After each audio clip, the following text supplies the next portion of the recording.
Good afternoon sir. Good afternoon. Sir please हमें बताइए कि रामजस जैसे इस्टेब्लिश्ड इंस्टीट्यूशन को या कोई भी और एजुकेशन इंस्टीट्यूशन को अगर हमें इम्प्रूव करना है तो उसके लिए क्या कर सकते हैं? देखिए, मैं एज ए पॉलिसी और as a university as a whole बात करूँगा। मैं किसी एक इंडिविजुअल इंस्टीट्यूशन के बारे में होकर सबको बताऊँ। तो आपका सीधा सपाट क्वेश्चन है कि ऐसा क्या किया जाए जो हमारी शिक्षा व्यवस्था है वो पूरे विश्व के लेवल पे सबसे अच्छी हो जाए। तो देखिए, उसके लिए आप क्या करें। एक है WPR, weekly progressive report. Student जो है अपनी वीकली प्रोग्रेसिव रिपोर्ट तैयार करें। दूसरा, टीचर जो है ना पूरे 4 महीने का अपना टीचिंग प्लान एडवांस में दे, पूरे सेमेस्टर का। और उसमें बताया, जैसे for example university of Delhi ने कोई कोर्स है तो उस कोर्स के बारे में बता दिया कि इसमें इतने वीक में आपको ये पढ़ाना है, इतने वीक में आपको दूसरी यूनिट पढ़ानी है। ये तो टीचिंग प्लान तो दे ही दिया। अब आपकी ड्यूटी ये बनती है कि आपने जो यूनिवर्सिटी ने टीचिंग प्लान दिया है उसको आपने एग्जीक्यूशन कैसे किया है। मतलब जैसे फॉर एग्जांपल मेरा लीजिए, तो मैंने किसी वीक में अगर 14 लेक्चर्स पढ़ाए हैं तो मैंने किस लेक्चर में क्या पढ़ाया, कौन से रूम में पढ़ाया, कितने बच्चों ने अटेंड किया, कौन सी किताब से किया, क्या उसका पेज नंबर था, और मैं वीकली अपने स्टूडेंट में उसको सर्कुलेट करता हूँ। तो देखिए क्या होगा, जो स्टूडेंट आज मेरी क्लास में नहीं आ रहा है और मैं एक हफ्ते में अपना सर्कुलेट करता हूँ एग्जीक्यूशन। देखिए, 2 चीज़ें, एक तो है टीचिंग प्लान, लेकिन मैं टीचिंग प्लान की बात ही नहीं कर रहा, जो कि 99.99% टीचर इसी की बात करते हैं टीचिंग प्लान की। I am talking about the execution of teaching plan.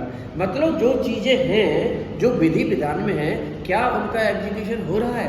अगर उनका, अब जैसे for example university of Delhi का जो ऑर्डिनेंसेज है, जो रूल्स हैं, जो रेगुलेशंस हैं, अब आप ये बताइए कि whether they who shall ensure whether they are followed और नॉट। तो यानी कहने का मतलब है जो कॉलेजेस के प्रिंसिपल, वाइस प्रिंसिपल और जितनी अथॉरिटी गवर्निंग बॉडी है, यूनिवर्सिटी है, इनको इंश्योर करने के लिए कोई मैकेनिज्म तो हो।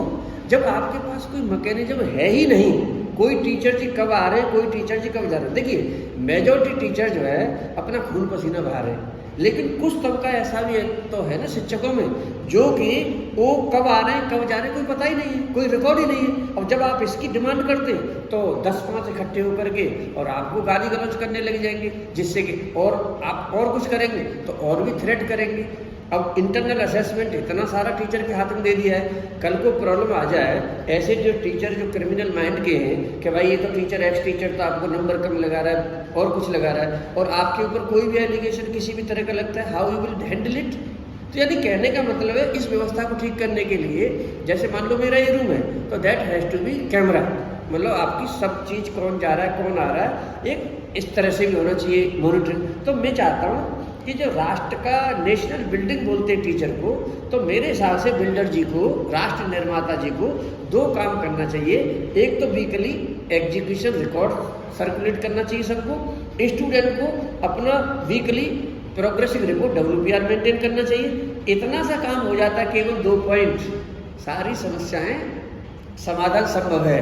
फिर जो है ना आपकी अटेंडेंस और ये सब जो है ना, इसका प्रोडक्ट बाई प्रोडक्ट है। तो हमें आज नहीं तो कल, अब देखिए अभी तो 66.7% अटेंडेंस है। क्या आपको पता है NEP में वो 75% अटेंडेंस है। अगर आपके पास 75% अटेंडेंस नहीं है, then you shall not be promoted at all. अब ये चीज़, अब हमारी कल का एक फंक्शन है हमारे स्टूडेंट का, BCom के सारे जो डिपार्टमेंट का, हम उनमें सब बच्चों का एडवांस में बताएंगे।